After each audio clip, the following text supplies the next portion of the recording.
ដេកដើរស្រមៃអដល់ថ្ងៃពីចៃដនតែគ្រាសាយនអនៅបងពីទីដែកចំប៉ាមួយតងបាំងស្លឹកចុងម៉ែរលឹងតែភ្នែកថតជាប់រូបស្រី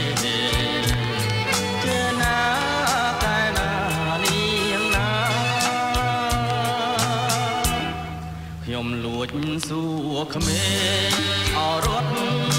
លេងពីគុកងងក្មេងនោះអែអងអមិនចង់ពីចេញស្ដីជួនជាជុំធ្វើពូនចំបាស្រីវាស្នាកវីរងជួបផ្ដៅ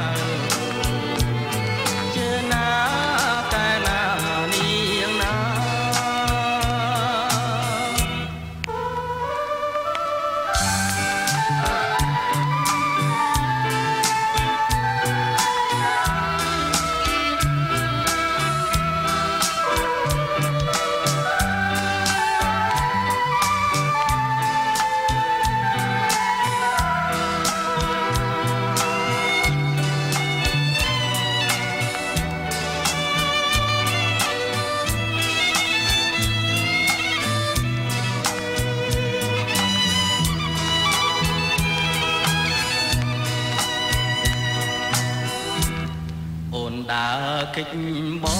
ងអទុំនងពីជាអៀនបងខមិនហ៊ានអកាត់ចិត្តពីស្រែក